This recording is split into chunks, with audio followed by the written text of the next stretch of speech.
Yes, it's very, very low in mother's milk, and the suggestion is that and there's been no evidence, no scientific evidence has ever been brought forth to show that fluoride is an essential nutrient. None. To demonstrate that something is an essential nutrient, you have to starve the animal of this source, and if it's a nutrient, then they develop a disease. There's no disease that develops with a shortage of fluoride, which is, as you would imagine, is just as well if it's so low in mother's milk. As far as tooth decay is concerned, this tooth decay is not caused by a lack of fluoride. Tooth decay is caused by acids in the mouth, usually created from the sugar being metabolized by bacteria, Streptococcus mutans, and it's the acid that then attacks the enamel. And if it attacks it enough, then the bacteria can get into the dentine, and you get tooth decay. Yeah. So it's not a disease caused by a lack of fluoride. It's a lack of dental care, particularly relevant in poor communities with poor access to dentists. And a lack of information and discernment to really cut through the media manipulation and the nonsense, because the #1 source of calories in the United States is high fructose corn syrup. Right. And when you have that sugar as your #1 source of calories, right, you're going to shift the terrain, the biological levels of different bacteria in your system, and you're going to produce the bad bacteria versus the good bacteria. So that shifts, you get and these bacteria will produce these acids. Because if you go to primitive cultures where they are avoiding sugar, you just do not see dental caries. And even whole countries where they tend to have very low sugar, like Korea. I mean, you try to find a cavity in a native Korean, they're just not there. It's like 1% of the population has cavities. You're absolutely right. We need education, not fluoridation. Yeah. And that education would have a double dividend of avoiding the high fructose sugar would not only score a huge benefit with dental decay, but also with obesity. And health. Yes. And I mean, we have a huge problem here. When you've got teenagers getting diabetes, type 2 diabetes, you think of the cost that's going to be. So fluoridation, if we had the political will, is as easy to stop as turning off a tap.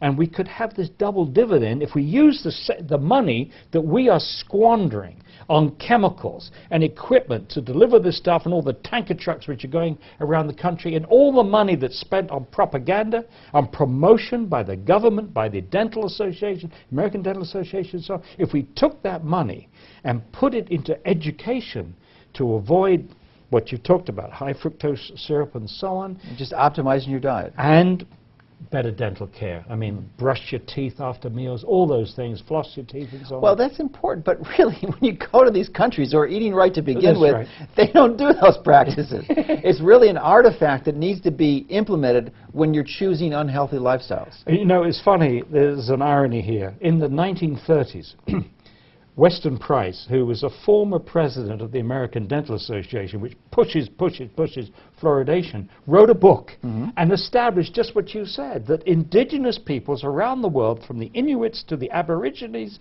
to the Maoris and so on, had perfect teeth until Western diets, refined sugar and all those other things. And it's actually, from my understanding of his life work, around the turn of the 19th century, from 1900 to 2000, is when he was a practicing dentist. And he saw this enormous increase in dental decay, and he made the correlation. It was actually due to the introduction of processed foods. Yeah, in the 30s. So, and then he went around the world to document this, and because there were many countries at that time who had not been exposed to that type of food. Right. And the book is phenomenal because it's just massively filled with these pictures that document that. Yeah. So, you know, as far as tooth decay is concerned and health generally, better diet, better diet. And as far as this issue is concerned, when you've got 23 studies which shows a lowering of IQ, and you've got a lowering of IQ from being exposed to fluoridated water. Yeah, but not, sorry, we haven't had yet an IQ study because they're not doing them. The countries which are fluoridated are not doing any health study, practically no health studies. They're far more concerned about protecting this policy for some reason than protecting health. But when you've got levels of fluoride, natural levels of fluoride, not so much higher than the levels at which we are fluoridating, then it raises the question, which is more important to protect, your children's teeth or your children's brains? I mean, we got some pretty wonky evidence that ingesting fluoride may be reducing tooth decay. I don't think the evidence is very strong scientifically, but you've got two sets of evidence. One set of evidence says the promoters think that fluoride lowers tooth decay if you swallow the fluoride, and you've got this other set of evidence which from China and India and so on, which says if you swallow, your children swallowing fluoride may be lowering their intelligence. I mean, where are you going to hedge your bets here? What's the sensible thing to do? Well, the sensible thing is to implement the precautionary principle and err on the side of caution. If ever the precautionary principle should be applied, it must be in the case of fluoridation. If you believe in the precautionary principle, and incidentally, I think of San Francisco, which has actually incorporated the precautionary principle into its charter or what have you, and yet they've been fluoridated for years. There's a contradiction here. If you believe in the precautionary principle, then turn off that tap. It's not doing much good.